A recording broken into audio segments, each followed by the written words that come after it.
아침 일라디오. 안녕하십니까. 오늘 아침 일라디오 아나운서 오승원입니다. 여러분은 하루 중에 언제 가장 기분 좋고 특별한 감상을 느끼실까요? 퇴근 시간? 그러겠죠 아마. 저는요 사실 이 자리에 앉아서 온에어에 불이 켜지고 여러분을 만나는 시간이 지난 2년 동안 가장 특별했습니다. 진짜라고요. 가끔은 눈꺼풀이 유난히 무겁고 이불 속에서 나오기 싫은 날들도 있었지만요. 매일 새벽 4시 반이면 알람보다 눈이 먼저 떠지고요. 시원하게 텅 빈 도로를 달려와서 새벽 첫 방송을 시작하는 기분 꽤 즐거웠습니다. 이런 분들 되게 많아요. 새벽 방송 힘들지 않냐.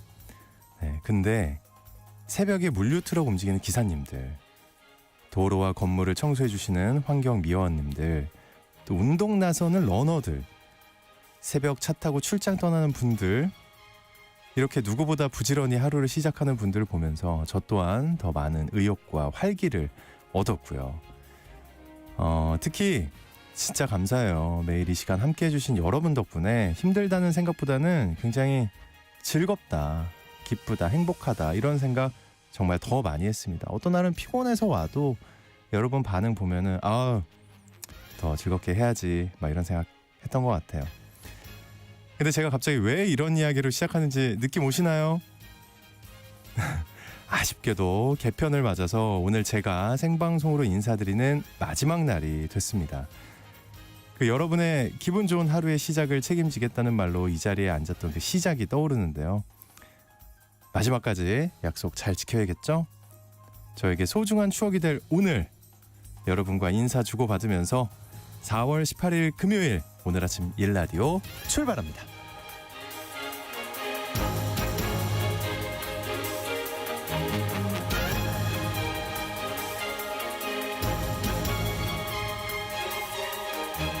네, 오늘 아침 일라디오 이 시간은 물론 KBS 일라디오의 모든 프로그램은 유튜브 KBS 일라디오 공식 채널이나 모바일 콩 어플리케이션을 통해 실시간으로 함께 하실 수 있습니다. KBS 일라디오 채널 구독과 좋아요, 댓글 많이 부탁드릴게요. 자, 오늘 팩트체크 시간에는요, 봄맞이 농산물들의 안전에 대해 확인해 보고요. 잘 들으셔야 돼요. 농산물들의 안전입니다. 또 월간 세금 시간은 종합소득세를 비롯한 5월 세금 신고 다가오고 있죠. 거의 다가왔죠. 어떻게 준비해야 할지 알아보겠습니다. 자, 그리고 주말인 내일까지 제가 진행하는 방송이지만요. 오늘이 이제 청취자 여러분들과 소통을 주고받을 수 있는 마지막 날입니다. 네, 처음 시작할 때 응원의 문자 보내주셨잖아요. 오늘도 응원과 하시고 싶은 말씀 있으면 보내주십시오. 자유롭게 보내주십시오. 아니면 오늘 마지막 날이니까 제 마음대로 오승원 삼행시 이런 거 어떻습니까? 제가 원래 성격상 이런 거 절대 못하거든요. 내 이름으로 하는 거. 하지만 여러분 오늘 제가 마지막이라는 거 기억해 주시면서 하여튼 자유롭게 의견 남겨주세요. 추첨을 통해서 농촌진흥청에서 제공하는 흑삼 세트를 한 분께, 향긋한 커피를 드실 수 있는 모바일 커피 쿠폰은 4분께 드리겠습니다. 방송에 참여하실 분들은요, 단문 50원, 장문 100원이 드는 유료 문자 샵 9730으로 보내주시기 바랍니다. 유익한 정보와 살아있는 이야기가 있습니다.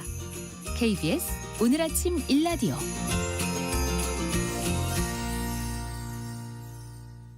이 정보가 사실인지 혼란스러운 내용을 바로잡아보는 팩트 연구소 시간입니다. 며칠 전에도 저희가 살짝 말씀드렸는데 산과 들, 도로변에서도 봄나무를 채취하는 분들이 많은데 이거 안전하게 먹을 수 있을까요?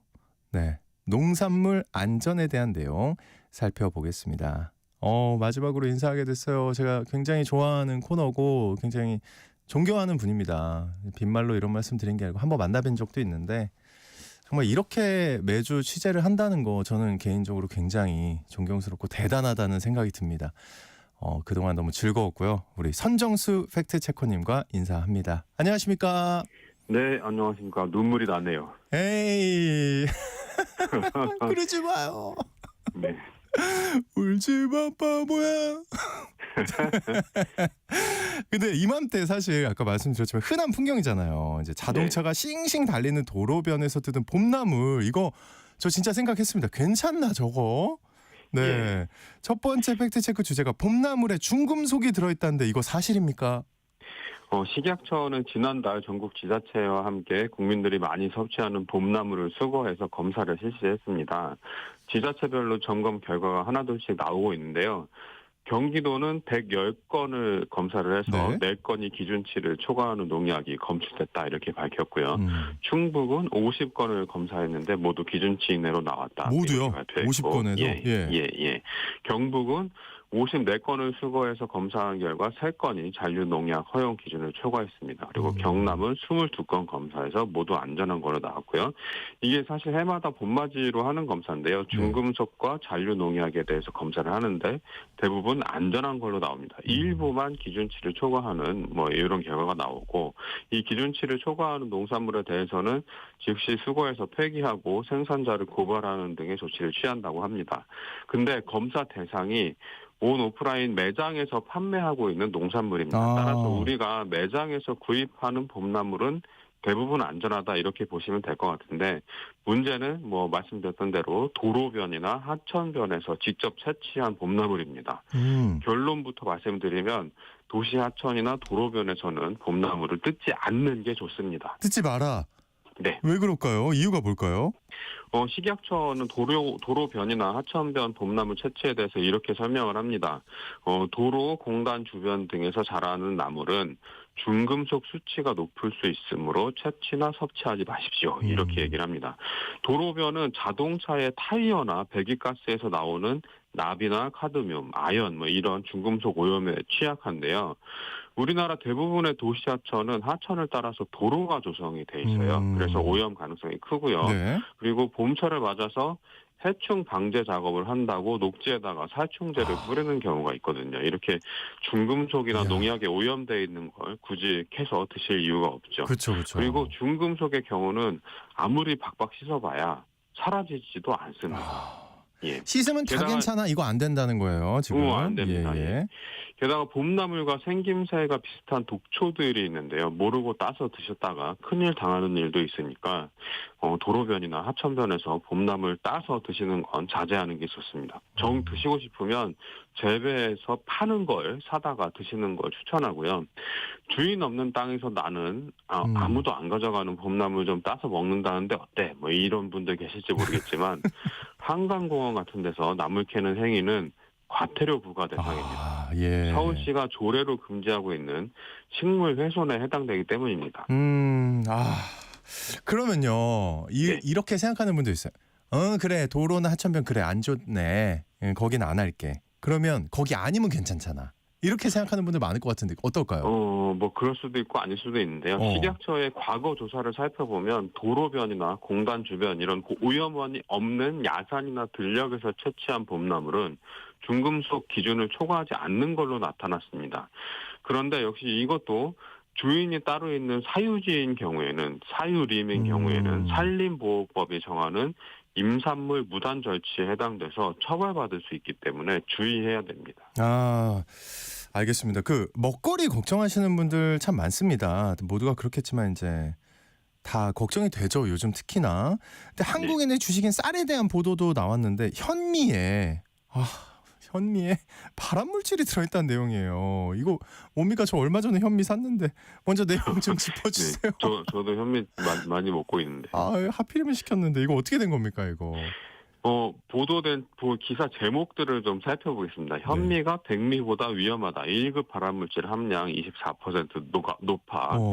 건강매체 하이닥 보도고요. 예. 쌀겨 때문에 현미 먹은 사람 어쩌나. 발암물질이 많다고 이번 헬스조선 보도였고요.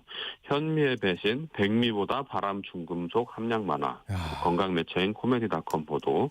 그리고 5살 미만 어린이엔 현미 먹이지 마세요. 이 이유는 동아일보의 보도입니다. 이 모두 최근에 발표된 해외 연구 논문을 인용한 보도인데요. 제목만 보면 현미밥을 먹으면 안 될 것 같은 내용이란 말이죠. 네. 근데 미국 미시간 주립대학교 연구진이 위험 분석이라는 학술지에 발표한 논문을 인용한 보도들입니다. 이 논문의 제목은 미국산 현미와 백미의 비소 함량 및 노출량 비교 이런 제목이었고요. 백미보다 현미가 비소 함량과 무기 비소 농도가 높은 걸로 나타났다 이런 내용을 담고 있습니다. 세계보건기구 산하 국제암연구소는 이 비소를 발암물질 1군으로 정했습니다. 사람에게서 암을 일으킨다는 확실한 증거가 있는 물질이라는 뜻이고요. 네. 이 비소는 독성이 강해서 조선시대에는 비상이라는 사약으로 만들어서 사용하기도 했습니다. 야, 무서운데요? 그런 물질이 네. 쌀에 들어있고 현미에 더 많이 들어있다는 거잖아요. 그죠?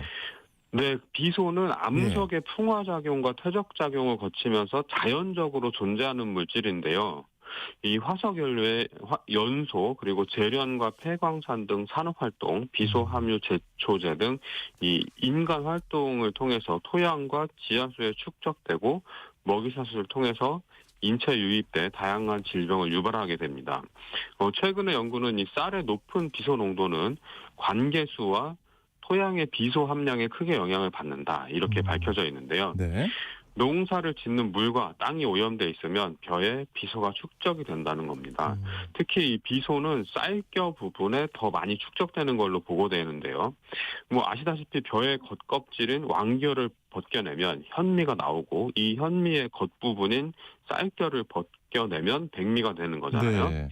그래서 이 백미보다 현미에서 비소 함량이 높게 측정이 되는 겁니다. 예. 이 미시간 주립대의 연구는 미국산 쌀의 비소 함량과 미국인에 대한 건강 영향에 주목을 했는데요. 현미가 쌀겨에 함유된 추가적 영양소 때문에 백미의 건강한 대안으로 부각이 되고 있는 상황이고요. 미국 내에서.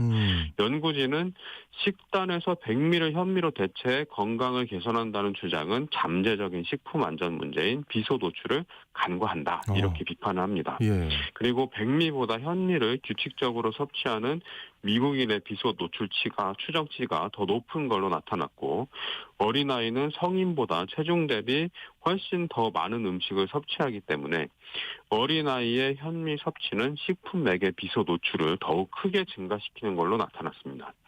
현미만 먹는 걸로 가정을 했을 때 생후 6개월부터 24개월의 영유아 그룹은 안전 기준을 초과하는 걸로 나타났습니다. 어유, 잠깐만요. 이게 미국 연구잖아요, 그죠? 미국인들을 대상으로 한 연구고 네. 여기까지 들으면은 현미 먹으면 안 될 것 같은데.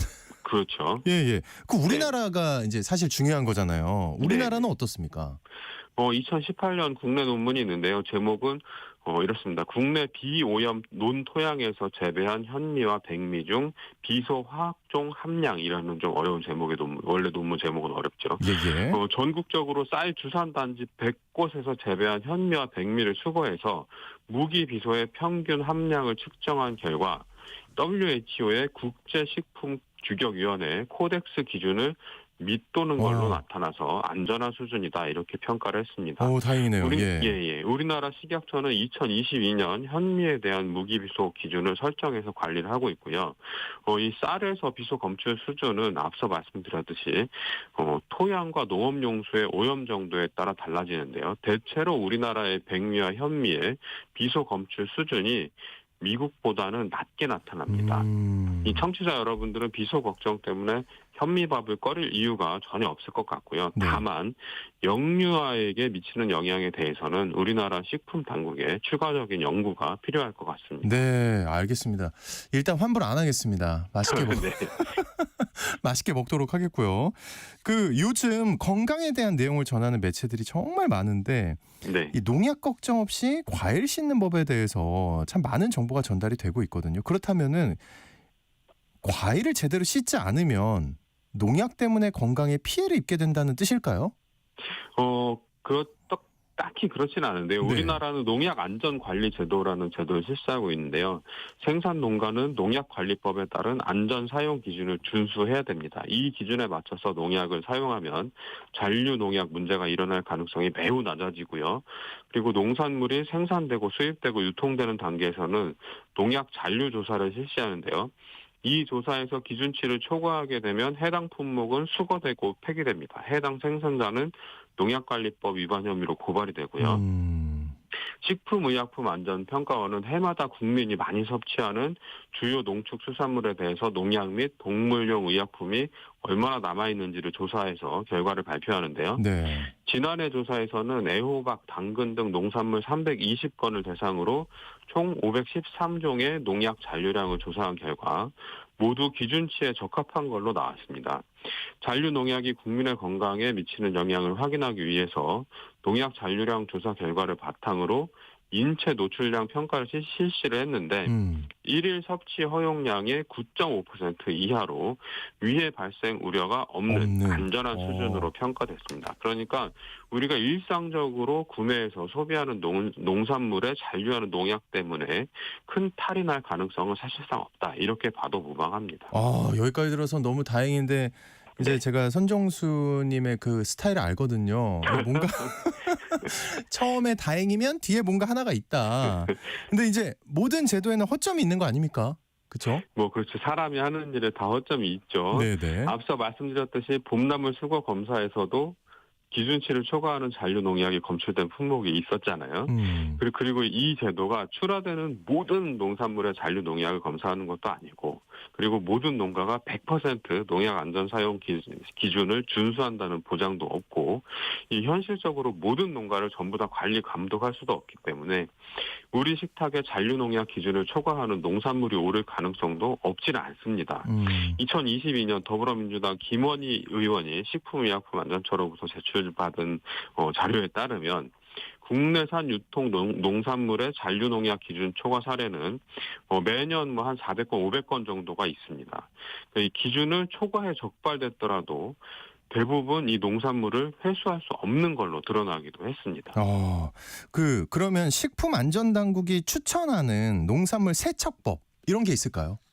네, 몇 가지 제시를 하고 있는데요. 요즘에 많이 드시는 딸기는 잘 무르기 쉽고 잿빛 곰팡이가 끼는 경우가 많아서 곰팡이 방지제를 뿌리는데요. 딸기를 물에 1분 동안 담근 후에 흐르는 물에 30초 정도 씻으면 잔류 농약은 말끔히 제거된다고 합니다. 꼭지 부분은 농약 잔류 가능성이 있으니까 먹지 않는 것이 좋다고 하고요. 꼭지 버리고 예, 파는 뿌리 쪽에 농약이 많다고 생각하는 경우가 많은데 실제로는 잎부분에 농약이 잔류할 가능성이 더 높다고 합니다. 그래서 시든 잎과 함께 외피를 한 겹 벗겨낸 다음에 물로 세척하면 되고요. 배추와 양배추는 겉잎에 농약 잔류 가능성이 있기 때문에 두세 장 정도 겉잎을 떼어내고 물에 잘 씻으면 된다고 합니다.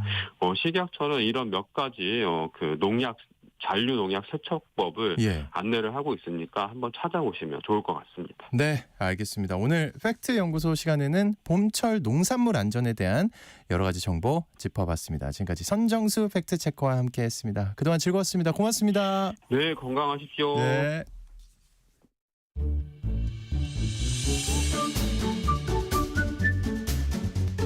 아침을 여는 기분 좋은 습관. KBS 오늘 아침 1라디오.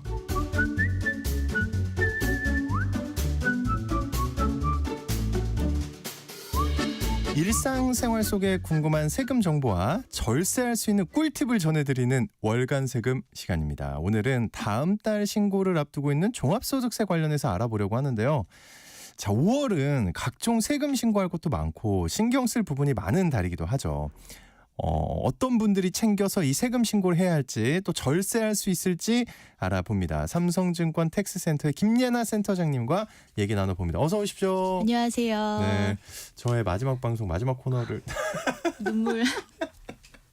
참 눈물이 아쉽습니다. 앞을 가리네요. 네. 괜찮습니다. 우리 일인데요. 어떡합니까? 예, 저는 하고 싶다고 했는데 이렇게 되네요. 예. 그 5월은 지난해 소득을 정산하는 달이라고 알고 있는데 어떤 세금 신고들을 해야 하는 건가요? 네, 5월에는 이제 지난해 벌었던 소득, 2024년에 대한 소득을 정산해서 신고하고 또 이제 추가로 낼 세금이 있으면 내시고 또 환급 받으시는 분들도 있으실 거예요. 그래서 이제 종합소득세 신고를 기본적으로 하셔야 되고요. 굉장히 중요한 달이네요, 그죠? 맞습니다. 예. 네, 그리고 이제 소득세 신고 외에도 부동산을 파셨거나 아니면 해외 주식 뭐 이렇게 양도소득이 있으신 분들은 양도소득세를 또 확정 신고를 하는 달이기도 합니다. 양도소득세. 네네. 예. 부동산 파신 분들은 먼저 양도소득세 신고를 하신 분들도 계시긴 할 텐데요. 만약에 뭐 한 채 이상을 파셔가지고 이게 정산해서 다시 확정 신고를 해야 된다든지 이런 경우에 또 놓치는 경우들이 있습니다. 예, 그리고 또 지난해 아무래도 좀 해외 주식을 처음 시작하신 분들도 좀 있으실 것 같아요. 네. 그래서 만약에 투자를 하셔서 쭉 보유만 하셨으면 상관이 없지만 2024년에 또 팔아서 어떤 확정된 소득이 있었다라고 하면 양도소득세를 이제 5월달에 신고하고 만약에 250만 원 이상 버셨다 수익이 나셨다고 하면 그 250만 원 초과하는 부분에 대해서는 양도소득세 22%도 납부를 하시게 됩니다. 22%. 예. 네, 그래서 이게 종합소득세랑 양도소득세는 별도의 신고입니다. 합산해서 하는 신고가 아니라 신고서도 각각 들어가야 되기 때문에 만약에 뭐 이 두 가지에 해당이 다 된다고 하시면 두 가지 모두 좀 준비를 하셔야 됩니다. 네, 종합소득세뿐만 아니라 양도소득세 신경 써야 되고 어떤 분들이 주로 근데 종합소득세 신고를 하시나요? 네, 회사에서는 이제 연말정산을 보통 하시잖아요. 네. 아나운서님도 하시죠? 그럼요. 네. 아, 네. 예. 네, 그래서 열심히 하고 있습니다. 네, 예. 1월 뭐 2월 달 연초에 통상 이제 작년 소득 아마 이미 다 연말정산을 하셨을 거고요. 그죠? 사업자분들은 통상 이제 5월 달에 종합소득세 신고를 하셔야 된다고 알고 계실 거예요. 사업 계속 하신 분들은.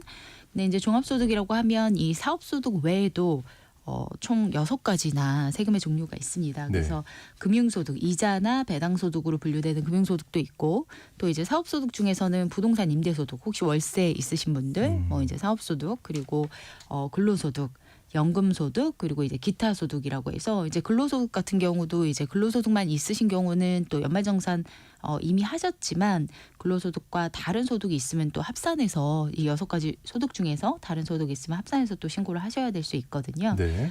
그래서 또 이제 금융소득만 있으신 분들 아니면 이제 단기에 아르바이트 하셨거나 혹은 이제 뭐 꾸준히 일은 안 하시지만 일회성으로 강의를 하시거나 뭐 기고하시거나 뭐 이런 분들 해당될 수 있습니다. 그리고 또 은퇴하시고 나서 뭐 연금소득이나 뭐 주택임대소득으로 이제 그 생활하시는 분들도 계실 수 있는데요. 이런 분들은 의외로 또 소득이 많지 않으면은 일시적으로 일해서 뭐 낼 때 또 세금을 미리 냈을 수 있어서 이 세금 신고를 통해서 환급을 받으실 수 있는 분들도 있습니다. 환급이요? 이거 네. 굉장히 관심이 가는데 환급. 네네. 좋아하는 단어거든요. 네. 연말정산하실 때 환급 한 번도 안 받아본 적이 없어요. 그러시죠. 네. 얼마나 돈을 쓰고 산다는 거예요. 네. 혼자 사는 주제. 예. 그 세금 신고하면 통상 더 세금을 내야 하는 걸로 생각하는데 돌려받는 경우가 있네요. 네, 맞습니다. 예. 네, 그래서 돈을 벌 때 대부분 원천징수라고 해서 소득을 지급받을 때 그 지급하시는 분들이 일정 부분의 세금을 좀 내는 경우들이 있습니다. 네. 예를 들어 월급 받을 때도 저희 보면 이제 매달 세금 그리고 뭐 건강보험료 뭐 이런 것들을 떼고 받잖아요. 그런 것처럼 이제 아르바이트를 하거나 또 연금 받을 때도 일정 부분은 떼고 받는 경우가 대부분. 연금도 미리 뗐구나. 네, 예. 맞습니다. 아직 연금 안 받으시지? 그냥 언제 생각에 맞습니다. 연금을 떼? 진짜 약간 이런 생각이 사실 있긴 맞습니다. 했어요. 맞습니다. 예. 네. 그래서 이렇게 떼는 세금들은 사실 일정 부분을 그냥 대략 추정해서 정해진 세율로 떼는 거거든요. 미리 떼는 거는. 그래서 결국에는 이제 5월 달에 본인의 상황에 맞게 여러 가지 또 이제 아까 말씀하신 것처럼 뭐 비용이 많으면 공제도 많을 수 있고 이제 각각의 상황이 좀 다르시잖아요. 네. 그래서 이런 이제 정산을 해서 신고를 하면 오히려 돌려받으실 수 있는 미리 너무 많이 낸 경우 연말정산도 마찬가지이셨던 것처럼 예, 예. 이렇게 이제 환급이 발생하시는 분들도 계실 수 있습니다. 무조건 신청해야죠. 환급받을 수 있으면. 그렇죠. 예, 당연하죠. 이거 어떤 근데 분들이 의외로 주로? 예. 또 놓칠 수도 있을 것 같아요. 네. 짚어주셔야죠. 네네. 예, 그래서 우리 왜냐하면 센터장님이, 뭐 예. 낸 세금이 많지 않다고 생각하셔서 그냥 이제 종합소득세 신고 자체를 그냥 생각 안 하시는 분들도 있을 것 같아요. 한번 꼭 주로. 알아봐야 되겠네요. 이거는. 맞습니다. 예. 그래서 오늘 또 제가 국세청에 또 편리한 새로운 시스템이 생겼더라고요. 그래서 환급이 되는지 과거에 환급을 했는데 못 받았는지 이런 것들도 환급이 좀 그 새로운 시스템에서 쉽게 확인이 돼서 오늘 그게 생긴 지 말씀드려- 얼마 안 된 거예요? 맞습니다. 네, 올해 3월 달부터 오픈이 됐고요. 환급 신청을 할 수는 있었지만 조금 더 쉽게 이제 원클릭 시스템 서비스라고 해서 이제 오픈이 되었더라고요. 그래서 주로 프리랜서로 일을 하시거나 아니면 뭐 일시적으로 아르바이트 하셨던 분들, 그런 분들, 혹은 이제 그래서 뭐 프리랜서로 학원 강사나 이제 뭐 간병 하시거나 뭐 방문 판매원 하시거나 이런 분들은 이제 회사에서 사업소득으로 구분이 되는데 네. 소득을 드릴 때 3.3% 3.3%로 이제 사업소득 받으시는 분들이 있으시거든요. 그래서 이렇게 3.3%의 세금을 먼저 뗐지만 만약에 소득이 많지 않으시면은 이 여러 가지 공제 반영하면 이 3.3% 먼저 낸 세금보다 오히려 더 낼 세금이 적은 경우들이 있습니다. 그러면 이제 통상 환급을 받을 수가 있는 거고요.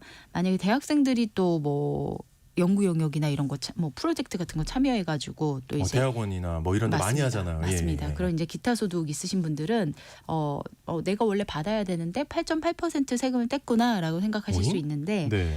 그런 경우는 사실 기타 소득으로 구분이 되는 경우인데 이런 경우도 이제 연간 소득이 많지 않으면 요런 이제 종합소득세 신고 자체를 모르실 수 있는데 하면 오히려 이제 환급 대상이 되는 경우들도 있습니다. 네. 근데 듣다가요 이해가 안 되는 게 아까 대학원생들 갑자기 이렇게 숫자가 높아져요. 8.8%. 예. 예, 사실은 이게 8.8%가 세율은 아니고요. 원래는 이제 기타 소득이 22%인데 그런데 이제 원래 인적 용역으로 분리가 되는 이 기타 소득에는 원래 받는 거에 60%가 필요 경비로 공제가 됩니다. 그러니까 결국에는 본인이 이제 번 거에 세금을 내는 소득이 40%가 되고요. 거기다 22%를 곱하니까 이제 8.8%로 느끼시는 거죠.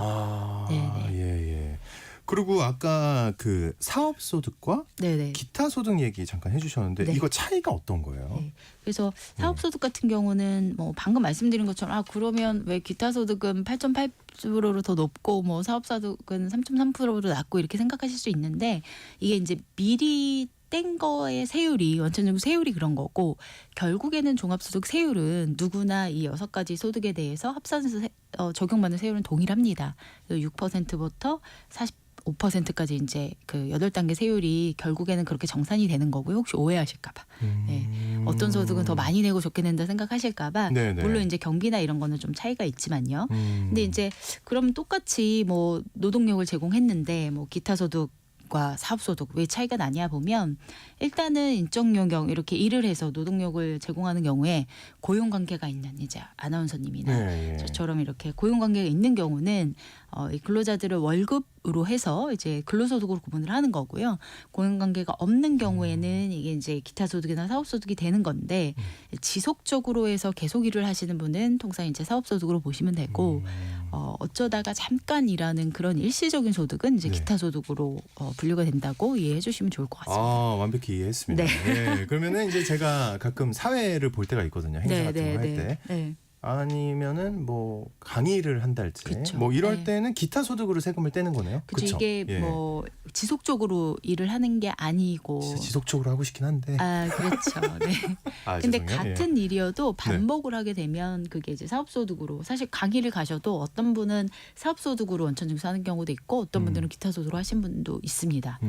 그래서 이거를 뭐 선택한다기보다는 이게 어떤 성격에 맞는 소득인지가 중요하긴 한데요. 일시적이라고 하면 일단은 기타 소득으로 아마 뭐 이렇게 강사료나 아니면 사회 보실 때 받으실 때 원래 받기로 한 금액의 8.8%가 떼져 있을 겁니다. 그렇게 이미 떼져서. 예. 알겠습니다. 이렇게 기타 소득이나 지금 사업 소득 세금을 미리 낸 분들이 환급 제일 좋아하는 단어죠.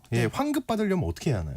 네, 그래서 아까 잠깐 말씀드린 것처럼 일단은 종합소득세 신고를 5월달에 이제 다음 달에 하시게 되면 이제 홈택스가 5월 1일부터 준비가 돼가지고 이제 작년 소득을 다 반영된 게 이제 5월 초에 오픈이 될 텐데요. 그때 이제 가장 간편한 방법은 홈택스 국세청 사이트에서 접속하셔가지고 온라인으로 신고를 하시는 게 아무래도 이제 간단하실 거고요.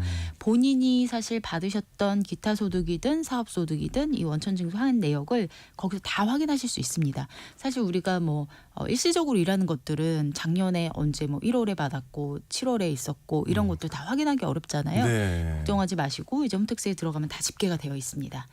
네, 그래서 그 확인을 해보시고 종합소득세 신고하기 통해서 간단하게 이제 입력하게 되면 환급받을 계좌도 입력하게 되어 있거든요. 그렇게 생각보다 쉽게 환급받으실 수 있고요. 아까 잠깐 말씀드렸던 이제 원클릭 환급 신고 서비스를 국세청이 이제 3월 말에 오픈을 했더라고요. 그래서 저도 한번 이제 사이트에 접속을 해봤습니다. 그런데 안타깝게도 저는 이제 환급 내기 과거에 눈빛이 그렁그렁해 지금 눈에. 네, 그렇습니다. 네. 그 보이진 않더라고요. 근데 정말 편리하게 이게 이제 2019년에서 2023년, 그러니까 지금 다음 달에 하셔야 되는 거는 2024년 작년 소득이잖아요. 근데 그 전에 신고를 했거나 혹은 이제 하셔야 되는데 안에서 환급이 그대로 남아 있는 상태인 그런 것들이 환급세액이 바로 보이더라고요. 그래서 2019년, 뭐 20년, 21년 이렇게 연도마다 보였고요.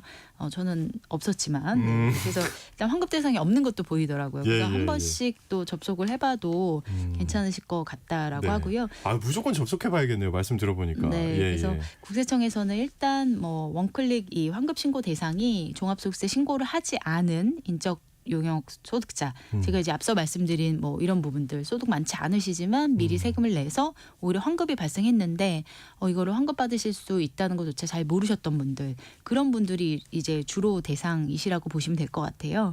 그래서 인적 용역자 같은 경우는 2019년에서 23년까지 5개년치에 대한 그 기한 후 환급 신고를 할 수 있고요.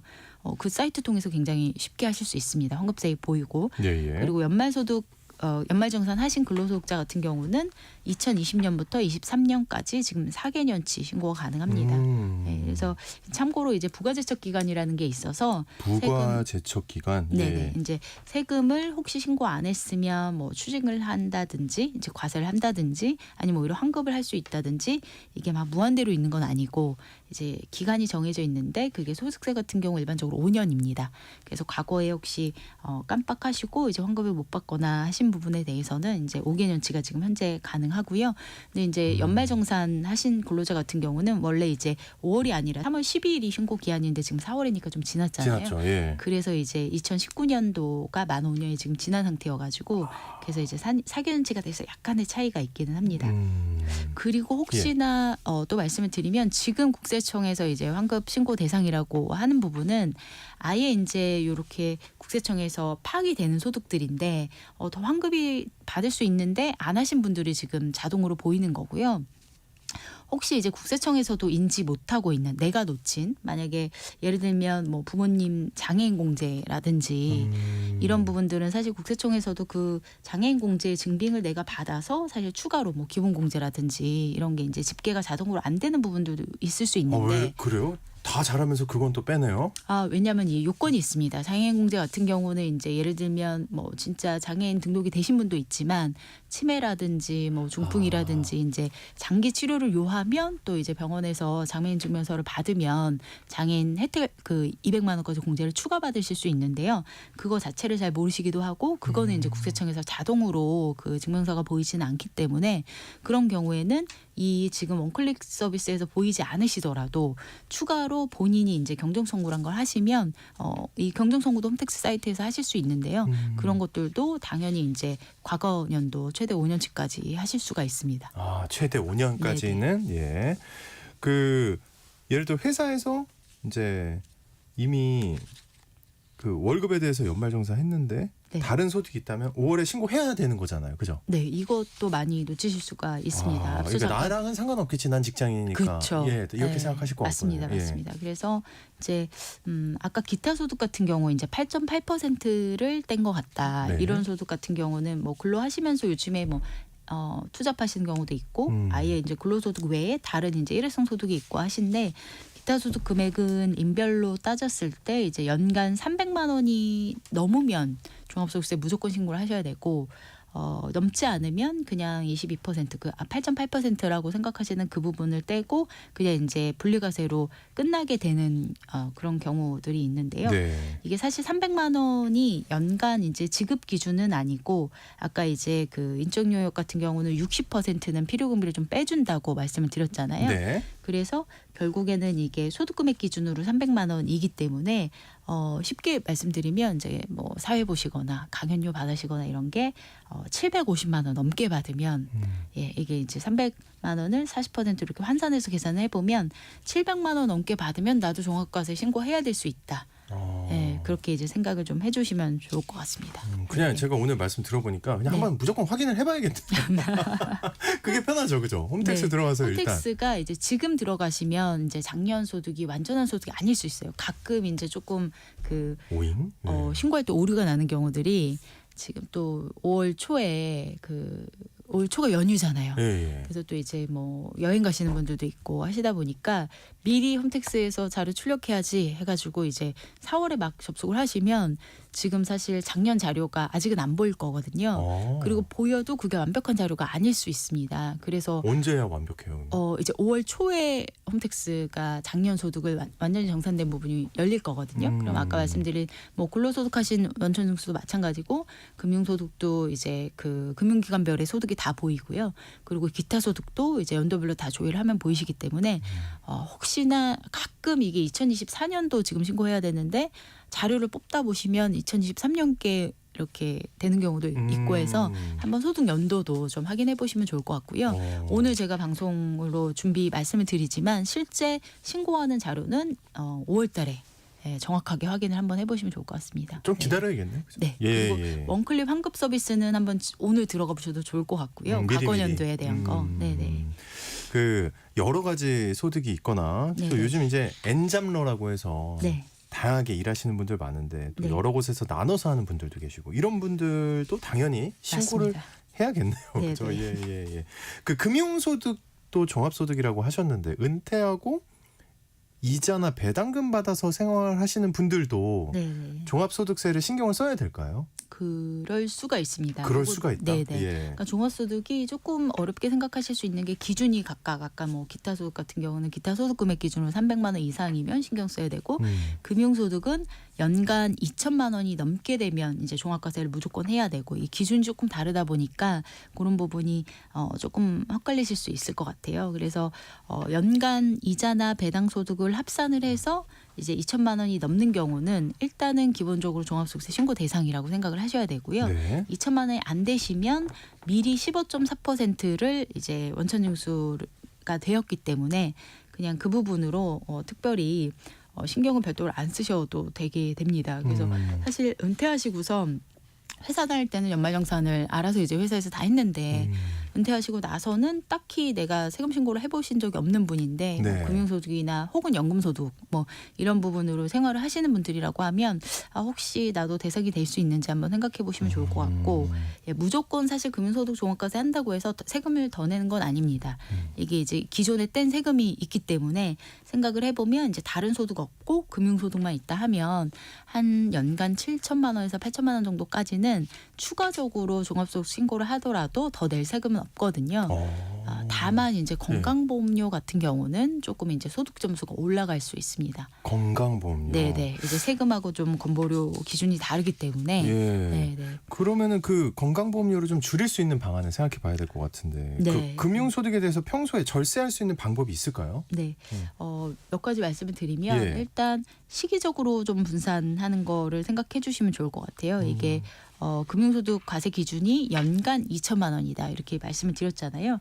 그래서 연도별로 만약에 은퇴하고 뭐 배당금이라든지 뭐 배당주 투자도 많이 하시고 그렇게 하시는데 연도별로 좀 고르게 가져가시는 게 이게 소득세가 채차식으로 계속 누진세율이다 보니까 그렇게 네. 되고요. 또 이제 절세 상품 활용하시는 거, ISA 계좌나 연금저축 계좌는 여기 안에서 발생하는 소득들은 만기가 되더라도 그 계좌에서 인출을 하지 않으면 소득이 발생하지 않습니다. 그리고 또 이제 ISA 계좌 같은 경우는 뭐 또 인출을 하시더라도 200만 원까지는 비과세가 되고 또 그 분리과세만 9.9%로 내고 또 될 수 있기 때문에 네, 네. 그런 절세 상품들 활용해 보셔도 좋을 것 같습니다. 알겠습니다. 월간 세금 오늘은 이제 5월 종소세를 앞두고 여러 꿀팁들 알아봤습니다. 삼성증권 텍스센터의 김예나 센터장님과 함께했습니다. 어떡해요?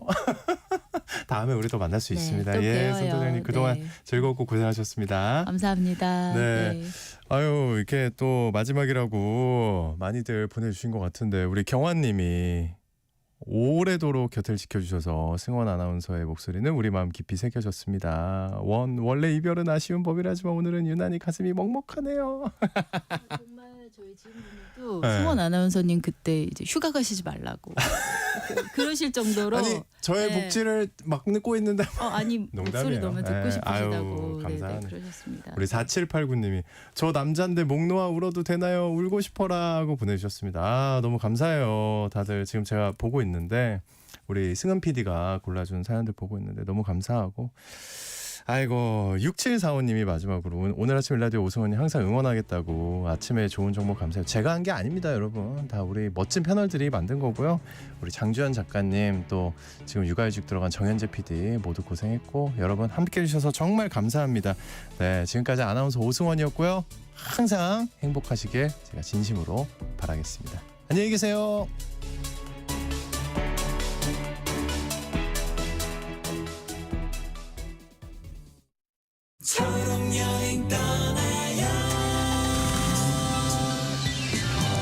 뇌병변 장애인 연주 씨의 소원은 봄꽃 축제에 가는 겁니다.